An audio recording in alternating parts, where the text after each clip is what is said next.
Hello everyone and welcome back to my channel. So today we're going to be starting the very exciting kind of first video in a series of videos that are going to be my top 10 videos of the year. So I've got like about probably about 10, to be honest, different top 10s, and I'm gonna like leave my little schedule of them in the description.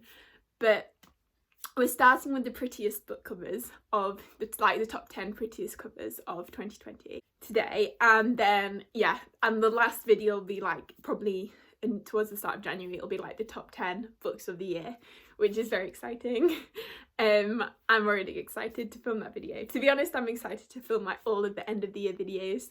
I think it's going to be so much fun. So obviously this video is like an opportunity to flex my pretty covers so my criteria basically for me when I'm deciding like what type of book I'm going to buy, like whether physical, Kindle or audio, basically what I think, well, first of all, audio. If it's a series I already love on audio, then I'll get the audio, or if it's like a narrator I really love then I'll tend to get the audio, or just some books I feel like I kind of want the audio, so that's that one. But then when deciding between Kindle and physical, first of all, if the Kindle version's like super cheap, then obviously I'm gonna get that. But then if something has a really pretty cover, then that's gonna make me kind of want to buy the physical one. So that's kind of my criteria basically. And then actually sometimes if I've read it on my Kindle and it is one of my favourites, then I'll buy the physical versions, like Jade City and Jade War.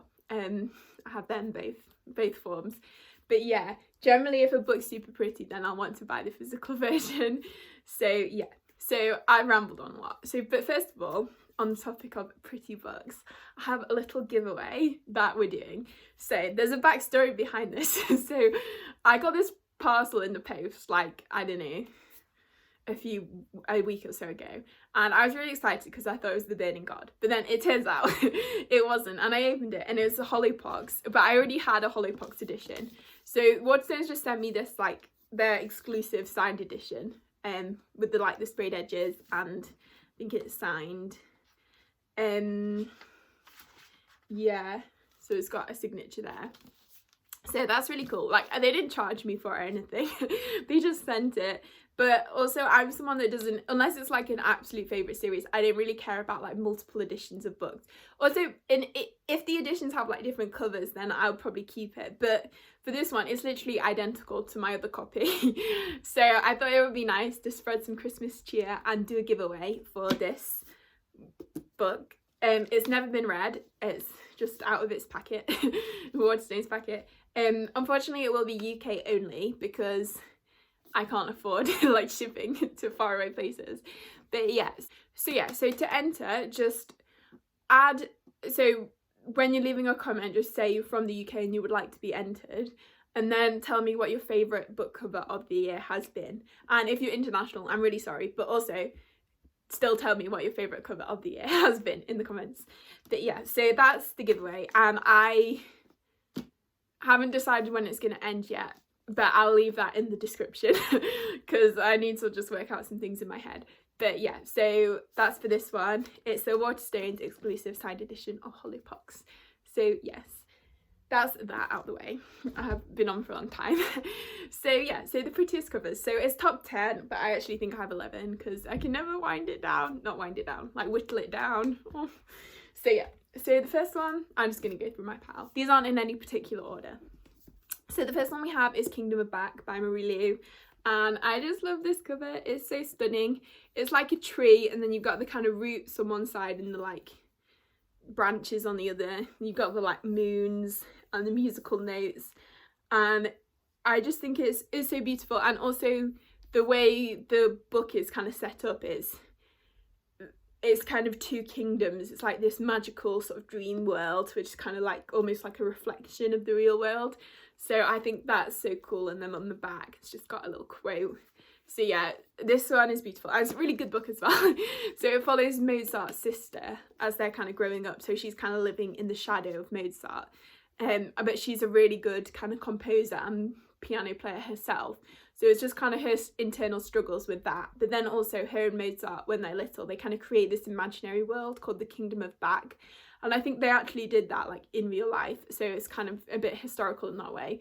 But then the actual like, I don't think the actual Kingdom of Back exists in the real world, but it does in this book. And then there's like this mysterious kind of fey prince who tries to like trick Nanarelle, who's Mozart's sister, into like doing these tasks and sort of pitting her against her brother. And yeah, it's so juicy. So I really enjoyed this one, and yeah, the cover's just stunning.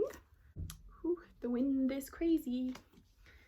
Okay, so then next we have Hare the Ninth. So these covers are a bit crazy, but I love it. Like I love the like skeletons. They look, I don't know if you can see, but they look like they're doing something really naughty or something. And then obviously Hare looking so badass. And you can kind of, if you look closely, you can kind of see the like sci-fi world, not sci-fi world, like that's like a world. And then I love the inside. So the like inside pages, you've got little skeletons, and then you have like a skull on the cover. So I just think it's so cool. Yeah, I listened to these are a series I listened to on audio, and then loved it so much I wanted the physical copies. So yeah, if you haven't read Gideon the Ninth yet, then you should. It's such a fun series. It's so crazy. It's like everything you want. It's kind of like enemy. So we're following Gideon, and she's part of this ninth house, which is like you have these 9 houses, and they're all kind of necromancy houses. And so Gideon's this kind of orphan who's been living in the house, and Hare's the sort of not the like, she's the reverend daughter, which is essentially kind of like the princess of the house. And so Hare's a necromancer, and Gideon's like a bodyguard type. So, and they go to this competition on the first house where Hare is trying to ascend to become this thing called a lictor, which is kind of like a god. And Gideon's there as her cavalier, which is her bodyguard. So they kind of enter this house, and they're in this almost like tournament to see, with all the other houses, to see who can become a lictor first. And then, yeah, and then there's kind of this like mid-mystery element, and it's just so good. Oh, and Gideon and Hare are just the best characters. They have such a good dynamic, and the other characters, it's just all perfect. And in Hare, you kind of have these like immortal god type characters, and I just love any book with that kind of dynamic. I always love. So yeah, this one's great. This is just me hyping these books up also. Okay, so the next one I haven't actually read, but I do love this series, and that is The Sky Beyond the Storm. And I got the Waterstones exclusive edition because I just wanted it. And it's so pretty. So yeah, so you got like the tiger thing, and then the like scythe, and then like the edges, so pretty. And the main reason I wanted this was for the sprayed edges. I love sprayed edges. Yeah, so I just think this is so pretty. And like the kind of, I don't know, you probably can't see it on the camera because the quality's not that good, I don't know, but like you've got the kind of like a mappy type thing, like a puzzle. And I just think this one's so pretty. Like all the other ones I have on my Kindle for this series, but for this one I had to get the physical because it's the final one, and it's just so pretty. So yeah, I really like this. I think purple's like, and you've got like trees on the back. I think purple's one of my favourite colours. I like a lot of colours. I like green, and I like purple, and I like gold. They're probably my 2 favourites. I just noticed B is just like peeking out. He doesn't have his smile. Oh, that's that one. Next we have another exclusive edition. I was so good before this year, like not buying fancy things, but now I'm like, oof. Okay, so that is Chain of Gold, which is the Waterstones edition, and I just love this one. I think it's so pretty, and you've got the like swords and the runes, and again it's purple and gold, which I love, and just the kind of shiny like gold foiling.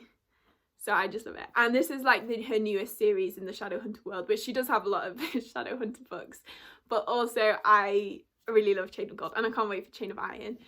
But yeah, so I'm really excited. I'm not going to go into what it's about because it's like the 100th book in a series or something. No. So yeah, if you know a bit about Shadowhunters, it's kind of following the descendants of the people from the Infernal Devices. So it's set in kind of Edwardian England, and yeah, there's lots going on. There's like a mysterious demon illness going around. I feel like so many books this year have had like a kind of plague storyline. I don't know if it's happened in the past and I just haven't noticed it, but yeah. So, and this was before Corona, so yeah. So that's that one. Next we have The Dark Tide. Ooh, it's dusty. Not been doing a good enough job of dusting my bookshelves. Okay. And yeah, so I just love this one. I love, again, the gold like waves and the kind of moon cycle and the like fonts. I just think it's so pretty. And on the back as well, just the kind of quotes in there. And I think it just reflects the kind of tone of the book so well. Like, this book is so kind of dark and like seductive and atmospheric. And yeah, so we're following this girl who goes to this party with her kind of crush. And basically in this village every year a man gets taken away by the witch queen to kind of be like seduced. No, she has to fall in love with him, and then the witch queen has to sacrifice him to kind of keep this like evil tide, the dark tide, at bay from the island to stop it flooding. So yeah, so one year the main character, I think she's called Leah, goes and with her like crush called Thomas, and to this party, and Thomas gets like taken away, but then Leah decides she's gonna go and rescue him. So then she kind of goes to the witch queen's palace and like says she'll like volunteer in his place, and then Leah, and then she kind of ends up like in this weird relationship type thing with the witch queen, and oh, it's so good. It's so like, yeah, juicy and sapphic, and so yeah, I really like this one, and the cover's stunning as well. So that's that one. Then next we have Night of the Dragon, which I just love these covers, and like all together they're so pretty. And again, there's purple and gold. That's I have a type, clearly. Yeah, I just think it's so pretty, and like the flowers, I love them. Yeah, this is a great series as well. It's such a fun like anime type series, and there's loads going on, and it has such a good like squad goals, and yeah, so that's that one. I think that's pretty, and I feel like the camera doesn't do this one quite justice, like with the patterns, and yeah, so I just think that one's really pretty. Okay, the next we have The City We Became by N.K. Jemisin. So I feel like this one's a bit different. It's kind of like a bit retro almost, and like the colours are a little bit more kind of a bit like vivid and wacky.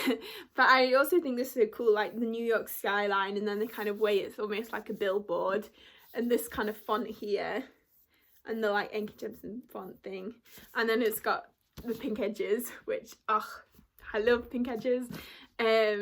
Yeah, so I think this one is just really pretty as well, and this is a great book as well. I'm just hyping up all my favourites. Yeah, so we're following these like 5 different people who are kind of personifications of the different boroughs of New York, and basically they're trying to team up to save the main kind of New York avatar, and they're kind of being thwarted by this character called the Woman in White, who's like going around kind of thwarting them. I just said that, and like wacky things happening. There's like at one point the character's getting chased down the street by this like giant walking Starbucks cup, and I think it also has some really important like racial and kind of social discussions and themes, which N.K. Jemisin always excels at. But I think this one especially because it's kind of set in a more contemporary, like it's still fantastical, but also it's kind of contemporary. So yeah, you get that, and there's some really interesting like. One of the characters, Staten Island, she's kind of, the way she's been brought up, you see how it's kind of, you see how she is like she is, but also it's showing how kind of that kind of divisiveness is not helping and not kind of leading humanity forward. It's a kind of backpedaling, and there's a better word for that, but still. But yeah, this cover's just gorgeous. And also, I'm not usually a big like, I don't really care about fantasy maps, but I love this one. And it's little like annotations, and it's so cool. So yeah, that's that one. And the next one is Shadow of Kyoshi, and I just love this one because it's got Kyoshi and Ranji on, and I love the like thing. And I'm not going to talk too much about this one because yeah, we're just following Avatar Kyoshi, who's a character from the Avatar The Last Airbender, but she has her own books now, and she is in a female-female relationship with Ranji, and oh, I love Ranji. Their relationship is just so much fun, and we're just kind of watching Kyoshi like struggle and become like who she's meant to be. And it's really interesting because she's not actually brought up thinking she's the Avatar. They think the Avatar is someone else. So it's kind of Kyoshi realising that, and yeah, and she's a really different kind of Avatar from like Aang or Korra. So I think it's really interesting to like get her perspective. And yeah, I just love the cover. I love Kyoshi and Ranji. Oh. So I would really recommend this series. Even if you don't like Avatar: The Last Airbender, I still feel like it's a really good series, like Kyoshi and Ranji. I love them. Okay. But also if you do love Avatar, then it's even better because you get all that like nostalgia and stuff. So yeah. Okay, and then we have Castle of Tangled Magic by Sophie Anderson, and I feel like middle grade covers are always just so gorgeous. Like, yeah, middle grade covers are just on a whole nother level. And I love this one. We've got the like castle, and then this like fox, and then the main character kind of running into a doorway, and just the sort of purpley, not purpley, silvery edges I think is so pretty, and like the spine. And I love the font that the title's like written in. Sophie Anderson covers are always really pretty, because like Hare the Girl Who Speaks Bear is pretty, and the House of Chicken Legs is also pretty. But yeah, this one I think is so cool. So yeah, and then you've got a little lake at the bottom, and oh yeah, it's just so good. So yeah, I'm trying to speed up a bit because I don't want this video to be too long. Okay, so next we have The Beanshots Daughter by Andrea Stewart. And I don't know, I just really like this one. It sort of reminds me of the like Game of Thrones intro type thing. So it's like you've got the key, and keys are a big like thing in the book. And then you've also got the like kind of islands, and then the like sea. And if you read the book, it makes a lot of sense. And I love the kind of way the font's like laid out, and also the spine. I adore the spine for this one. It's so pretty. Yeah. So this one we're following a few different characters, and it's kind of like almost a nautical type fantasy, and you've got these islands, and I think the series name is like the Drowning Empire, which is quite good because sometimes these islands keep like mysteriously kind of drowning. So we're following Lynn, who's the Emperor's daughter, and she's kind of has this storyline where she's trying to like almost overthrow her father, or like escape from her father's shadow, and she's like trying to corrupt his they have these like, they're not called revenants because that's the word from Gideon, but they're kind of these like kind of bone magic powered creatures, and they're kind of controlled by these keys. So Lynn's trying to like corrupt all these to like her side rather than her father's side. And then you also follow Javis, who's like this grumpy smuggler who I love, and he's kind of going around with this little weird otter kitten thing called Mephi, who's the cutest. And then we're also following these other two characters, kind of, they're more of like a political side of things, which is interesting. And then we're also following another character who you get these mysterious like POVs from, not very often, but they're called Sand. It was not sentient particles of sand. But yeah, so that's that one, so that's really pretty. Okay. And then the final one is Rhythm of War, because I just had to include it. And yeah, so I really love this cover though, like the kind of red foiling for the thing, and then Shallan with a big sword, and just the kind of way that the background with like the mountain and the red sun, and just the kind of the flowers. This is my favourite Stormlight cover probably. I also really love the US edition. I love the spine.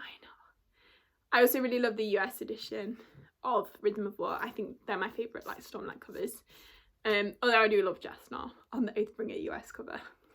But yeah, no, I really love this one as well. I'm not going to go into what this is about because if you're watching my channel, you probably know. So yeah. So that is everything. That is the prettiest covers of the year. So I hope you enjoyed this video. If you did, then please like and consider subscribing if you haven't already. And I hope you're all having a great day, and I will see you next time.